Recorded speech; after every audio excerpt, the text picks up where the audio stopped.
세상의 모든 지식 언더스탠딩. 네, 자 이번에는 아주 뜨거운 청약 가점의 변화가 있을 수도 있다고 해서 청약 가점은 정말 전 국민의 이슈죠. 진짜 짜증난다고 그러면 안 되지. 하여튼 저도 매우 예민한 주제인데 청약 가점을 함부로 바꾸는 건 진짜 예민한 일입니다. 어떻게 바뀐다는 건지 바뀔 수는 있는 건지 좀 배워보겠습니다. 장순원 기자님 어서 오세요. 네, 안녕하세요. 네. 청약 가점 전 세계에서 아마 우리나라밖에 없는 점수일 텐데 이걸 가지고 정말 전 국민이 들썩들썩 이 수능 점수 다음으로 예민한 거야 이게. 근데 이게 뭐라고?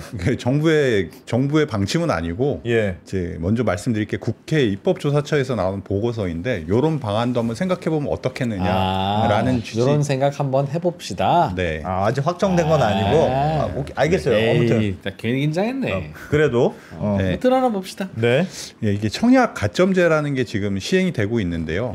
여기 잠깐 표를 보시면 뭐 복잡한데 그 가점 항목과 점수를 미리 정해서 청약자의 합계 점수가 높은 사람을 입주자로 이제 아파트를 주겠다는 거죠. 지금은 현재는 무주택 기간이 32점, 부양 가족이 35점, 입주자 저축 그러니까 청약 저축 가입 기간이 17점 해서 토탈 84점이 만점이고요. 민영주택의 경우죠. 네.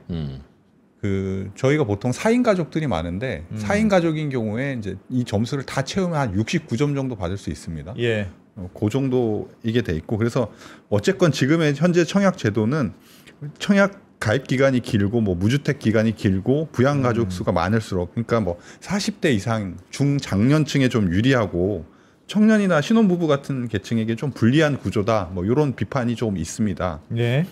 그래서 여기서 주장하는 바는 이제 69점이면 자녀 3명, 5인 가족. 왜냐하면 제가 맥시멈이 69점이거든요. 아닌데요. 저 표 한번 다시 봅시다. 4인 가족입니다. 그래요? 네. 4인 가족도 아닙니다. 무주택 기간이 지금 15년 이상이면 32점이죠? 32점이잖아. 32점에다가 입주자 저축지가 만점 더하면 17점이죠? 그럼 총 49점입니다. 49점이잖아요. 거기에 4인 가족 더하면 25인데. 그러니까 4인 가족이면 본인은 부양 가족에서 빠집니다. 그럼 20점 4인 가족이면 20점이라는 거죠? 자기 빼고 가족이 4명. 현재 기준은 그렇습니다. 알겠습니다. 근데 이제 이거를 그새 또 계산해봤잖아. 나 계산해봤거든. 왜냐하면 우리 집 분명히 5인 가족인 것 같은데. 이제 이렇게 하는 경우에 이제 40대나 40대에 좀 나이 좀 드신 분들이 유리한 구조인데 지금 이제 자녀 출산 이런 것들이 좀 시급하다 보니 자녀를 가진 신혼 부부들한테 가점을 좀 더 주는 방식으로 이걸 개편해 보자는 거거든요. 요 슬라이드를 보시면 그래서 이제 1인 지금은 그냥 부양 가족이 명수에 따라서 점수를 매겨서 35점을 주는데 그러지 말고 결혼하면 10점, 그러니까 결혼하면 당연히 배우자가 생기니까 10점이 되겠죠. 일단 결혼하자마자 20점부터 시작하는 거예요? 결혼했는데 배우자 안 생기는 거 되게 신기하다. 직계비속 그러니까 이제 아이가 생기면 아이가 생기면 10점 한 명당 이건 상한이 없고요. 대신 이제 부모님 혹은 조부모님은 한 명당 이제 2.5점으로 좀 줄이자. 현재 5점인데 왜냐하면 지금 뭐 아시겠지만 왜 최근에 서초구에 왜 레미안 원펜타스 같은 경우에 만점자가 3명 이상 나오면서 위장 전입 의혹 많이 불거졌었거든요.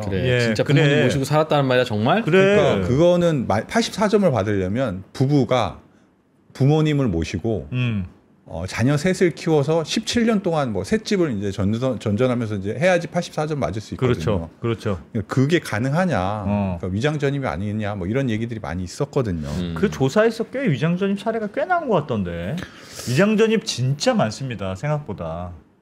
이게 뭐 근데 이게 국토부에서도 이런 게 있으면 이런 이슈가 있으면 사실은 뭐 전수조사를 하거나 뭐 이렇게 대응을 하긴 해요. 근데 이제 뭐 가서 뭐 신용카드 사용 내역 같은 거 들여다보고 핸드폰 기주국 접속 내역도 파악하고 뭐 하이패스, 뭐 교통카드 사용 내역 이런 거 다 뒤지면 어느 정도 위장 전입을 걸러낼 수는 있다고 하는. 그거를 방어하려고 한 카드 가족 카드로 쭉 발급받아가지고 그걸로 쓰고. 휴대폰 명의 그냥 할머니 할아버지 명의 휴대폰 해가지고 책상 밑에다 넣어놓고 그렇게 다 한다는 거예요. 정기적으로 쿠팡으로 시키고 할머니가 전원 그거를 다 하는 게 아니고 뭔가 이렇게 원패타스처럼 막 이슈가 몰렸을 때 저기 이상하다고 했을 때 조사하는 거지. 그냥 모르는 놈은 많을걸요? 그렇긴 뭐 그럴 수도 있고요. 일단 그 실제로 한 최근 한 5년 사이에 한 1,850건 정도 이제 이런 교란 행위를 적발해서 이제 경찰 뭐 이런 데 고발을 했는데 이제 계약 취소 혹은 주택 환수가 된 경우는 3분의 1밖에 안 된다고 해요. 여전히 재판 중인 것도 많고. 조사 결과 우리가 오해였는데 나 그것도 봤어. 왜냐하면 위장 전입이 드러났어. 근데 그 집 나중에 드러나는데 그 집 누구한테 팔았대 이미. 그럼 산 사람은 무슨 죄냐? 그렇죠. 그래서 그냥 유야무야 넘어간 그거는 아마 있어요. 뭐 선의의 매수인인 경우에 그러니까 한번 건너뛰는 경우에 그 취소하기가 힘들다고 하긴 하는데. 그럼 판 사람도 취소 안 되는 거니까 처벌 안 받는 거네요.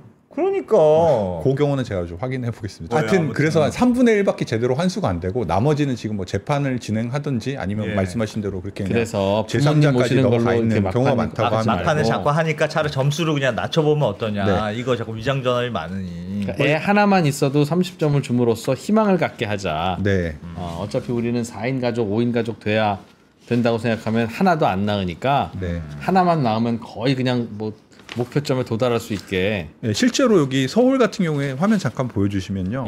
이제 서울의 청약 당첨자들을 분석해봤더니 69점 정도가 가장 많이 이제 빈번하게 드러나오고, 얼마 전에 왜 잠실 레미안 아이파크라고 대면 뭐 5억짜리 로또라는 것도 이 청약 그 커트라인이 69점이었거든요. 그리고 이제 지난 뭐 올해 1월부터 3월까지 커트라인 분석해봤더니 한 66점 나오니까 60점대 후반 정도는 돼야지 서울에서 괜찮은 아파트를 이제 청약받을 수 있다. 이게 이제 그거는 4인 가족이니까. 네. 그러니까 4인 가족 이상이겠죠. 그렇죠. 뭐. 69점 4인 가족 돼야 69점 되는 거니. 그렇죠. 다 딴 거 다 하고 애 둘 있어야. 그러니까 아이 없는 신혼부부는 우리 둘 낳아야 되는 건데 포기합시다. 하니까 할 수 있으니. 네. 뭐 그러니까 이제 기본적으로 이제 서울에서 지금 당첨되는 분들은 이런 케이스예요. 뭐 아까 말씀드렸듯이 무주택 기간이라든지 청약저축 가입 기간을 꽉 채워서 한 48점, 뭐 50점 요 가까이 모아놓고 부양가족 수가 한 4명 정도는 돼야지 당첨될 수 있는 그런 구조거든요. 그러다 보니까 이게 이제 청년층, 특히 뭐 갓 결혼해서 이제 아이를 낳기 시작하는 신혼 부부들은 거의 뭐 확률상 떨어지는 거죠. 이게 그리고 이렇게라도 해서 이제 신혼부부들한테 집을 주어야 되는 이유가 사실은 이제 출산율하고 주택수하고 좀 관련도가 있기 때문인데 뭐 그런 보고서는 많은데 여기 이제 이 보고서를 쓴 분들도 이제 전국에 한 17개 자치시도를 대상으로 그 통계청의 신혼부부 통계를 바탕으로 해서 이제 출생아 수와 이제 주택을 소유한 비율 이런 것들을 한번 살펴봤더니 요거 표가 있습니까? 요거를 잠깐만요. 요거 봤더니 이제 출생아 주택 소유율이 올라갈수록 이제 출생아 수도 늘어나더라. 라는 이제 관계도가 좀 형성 나타나더라. 반대일 수도 있죠. 출생아 수가 늘어날수록 주택을 많이 사더라. 뭐 그럴 수도 있을 나는 완전 그거 같아. 당연하죠. 애가 많으니까 이 집 삽시다. 도대체 전세를 어떻게 이사 다닙니까 하는 거죠. 인과관계가 아니고 저건 상관관계가 있더라. 조세재정연구원 같은 데서도 주택 이거는 좀 반대의 경우인데 주택 가격 100% 상승할 때 그 이후에 8년 동안 출산 인원이 한 0.1에서 0.29명 떨어지더라. 특히 이제 집을 소유하지 않는 경우에 더 떨어지더라. 라는 뭐 그 출산율과 주택 소유율 간의 어떤 상관관계가 있다는 보고. 그렇죠. 반드시 상관관계죠. 그러니까 집을 소유 안 하면 출산율이 떨어진다는 건 뒤지 말으면 출생 아수가 적은 집은 집을 안 사더라, 덜 사더라 하는 얘기랑 마찬가지니까. 뭘지 모르지. 집을 샀더니 애를 낳다? 그럴 리가 있습니까? 내가 집이 생겼더니 갑자기 우리 출산을 하자. 그럼 브림 클리닉에 가면 혹시 집 없으세요? 뭐 이렇게 물어봅니까 그럼? 무슨 상관이 있겠어 그게. 그래서 이 부양 가족에 대한 이제 점수를 좀 바꾸면 배우자와 말씀드린 자녀 한 명이 있는 3인 가구도 이제 처음에 시작점이 30점이니까 어느 정도, 그러니까 한 39점 정도만 더 채우면 되잖아요. 과거에는 뭐 14년, 15년을 기다려야 되는데 이 기다리는 기간이 한 뭐 8, 9년 정도로 확 줄어들 수 있으니까 이런 식으로 좀 제도 설계를 바꿔보자라는 게 이제 이분들의 주장인 거죠.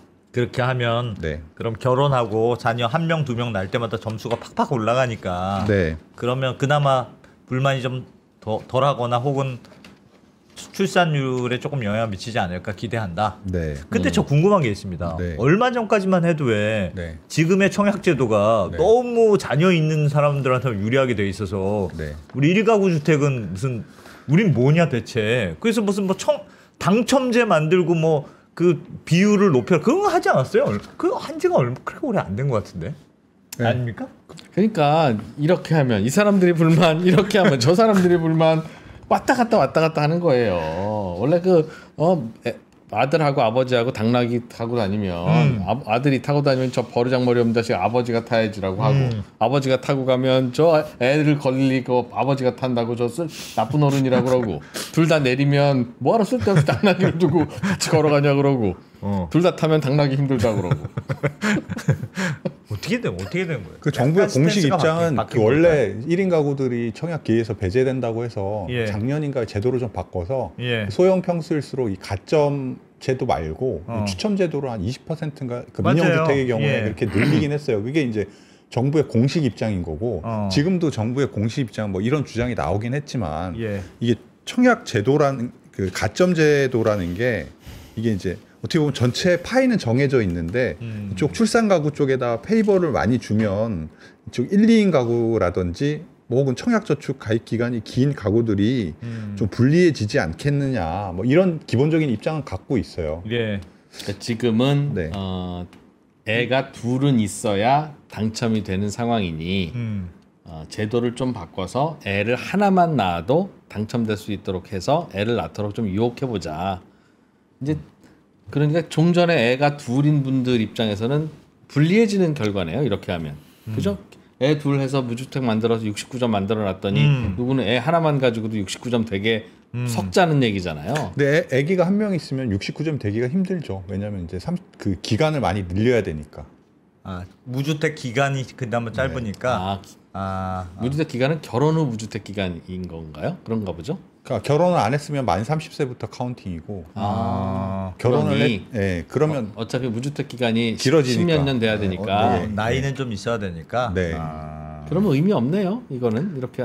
그러니까 3인 4인 가구들 자녀가 있는 가구들은 확실히 이제 의미가 있죠. 왜냐하면 그 전까지 그 뭐 14년 5년 기다리지 않고 조금 더 빠른 시간 안에 그 청약 저축에 당첨될 수 있는 가능성이 높아지는 거예요. 이거는 그냥 확실히 그런 거네요. 아까 전에 그 위장전입 주로 하였던 조부모, 부모 그 부양 가족을 확 낮추고 대신 자녀의 비중을 확 높인 그런 차이가 있는 거네요. 그러니까 부모 부양하는 거는 크게 점수를 거의 안 주고 자녀 한 명 낳을 때마다 가점을 많이 줄 테니 많이 낳으세요.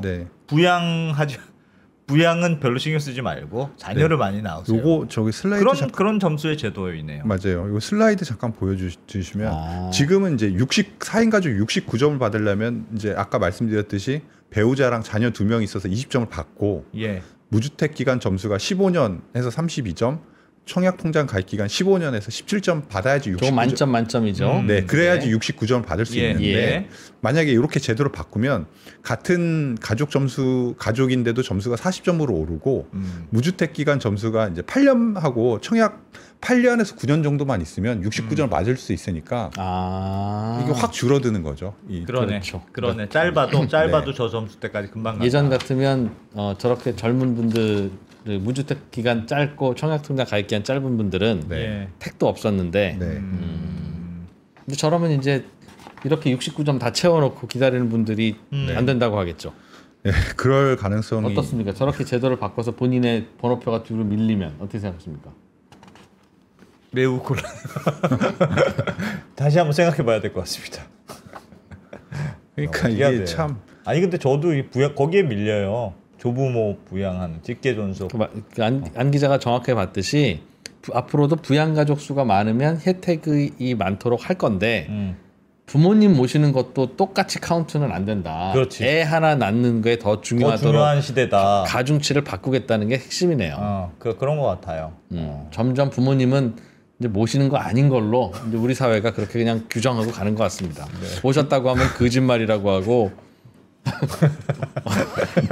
아니 그 위장전입이 진짜 많다니까요. 그러네, 진짜로. 만약에 이렇게 바꾸면 불가능하다. 이렇게 바꾸면 4인 가족이라도 자녀를 데리고 있으면 40점이 되고 노부모를 모시게 되면 거의 이제 뭐 점수가 확 줄죠. 지금은 애 하나에 노부모 중에 한 분 모시면 애 둘과 똑같은 상황인데 그렇지. 앞으로는 애 하나와 노부모 하나로는 애 둘을 못 이기는 걸로. 그렇지. 그런 걸로 치자. 부모는 둘을 모셔도 애 하나 낳는 것만 못하는 가치로 우리 사회가 이제 규정하는 거죠. 애 하나를 가정하려면 부모를 넷을 모셔야 되네. 너무 그렇게 단정적으로 그 얘기 아닙니까 지금? 애가 중요하지 부모가 뭐가 중요하냐라는 얘기를 우리 사회가 하고 있는 거죠 지금. 네. 따지면 그렇습니다. 여기 장 기자님한테 뭐라 그러세요? 그러니까 그렇잖아 지금. 이제 그 노부모 그거는 그 위장 전입이 그 사례들이 많이 있으니까 그걸 좀 차단해 보자는 취지도 있으니까. 뭐 그렇습니다. 부작용은 뭐가 있을까요? 이거 부작용. 뭐 말씀하신 대로 지금 얘기했잖아요. 지금 얘기한 고려장 권장 정책이라고. 그 1, 2인 가구나 이런 분들 그다음에 아니면 오랜 기간 청약 통장을 보유해서 점수가 높은 분들은 반발이 있을 테고 또 이게 이제 청약 제도 자체가 설계가 이제 어떻게 보면은 왜 그 주택 도시 기금을 청약 통장에서 많이 이제 재원을 보충하잖아요. 근데 기간이 짧아지는 사람들 그다음에 이런 그 신혼부부 위주로 이렇게 좀 짧아지면 그 주택 도시 기금의 재원 마련하는 것도 조금 타격이 있을 수는 있을 것 같아요.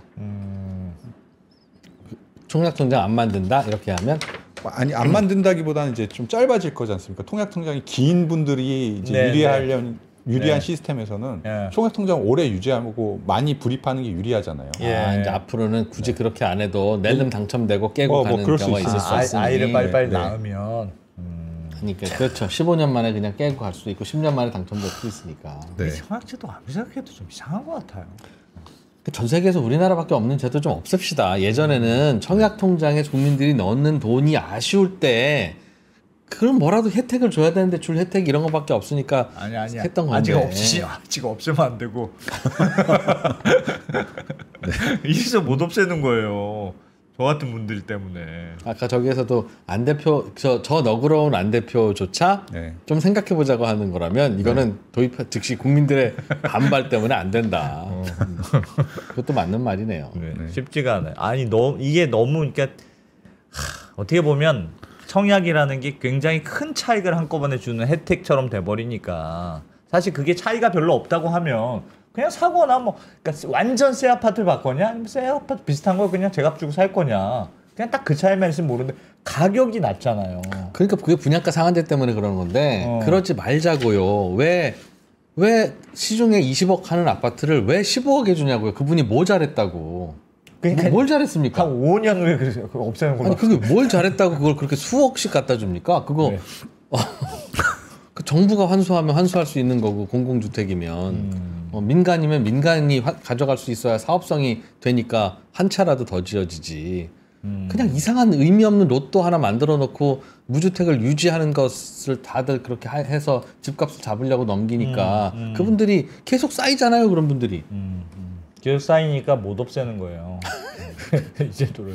근데 어떻게 보면 제도는 반대로 좀 가고 있긴 한데 지금 이제 월 납입금 인정 한도가 기존에 10만 원에서 25만 원으로 이제 이번 달부터 바뀌었잖아요. 그리고 여기 이제 그 뭐죠? 여기 그 금리도 좀 올려주고 이제 소득공제도 기존에 한 240만 원까지 받을 수 있었는데 이제 300만 원까지 상향했거든. 결국에 이제 청약 통장을 더 많이 넣고 더 오래 가입하는 식으로 이제 약간 제도가 바뀌고 있어서 어떻게 보면 말씀하신 거와 좀 정반대의 길을 가고 있긴 합니다.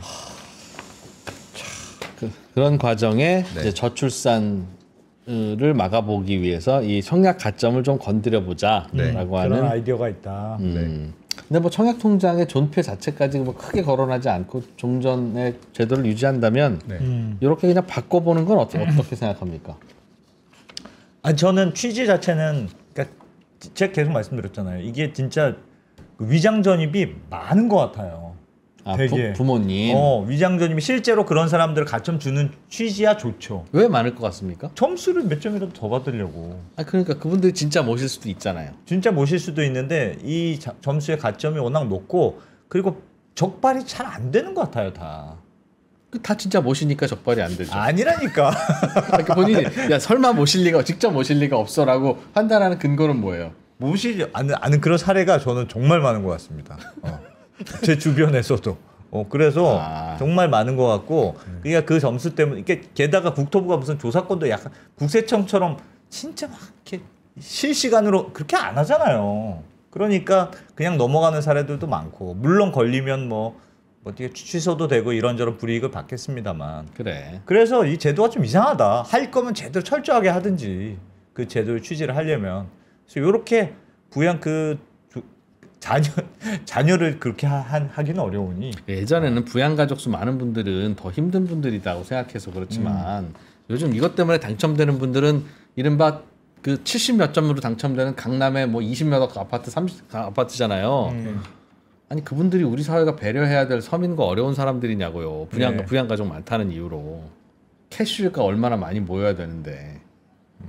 부양가족 많으시 힘듭니다. 왜 이 질문에는 아무도 답을 못하면서 이 제도를 계속 유지하는 겁니까? 그동안 줄 서온 사람들이 기득권 돼서 막는 거잖아요. 그거는 집이 없어 보시면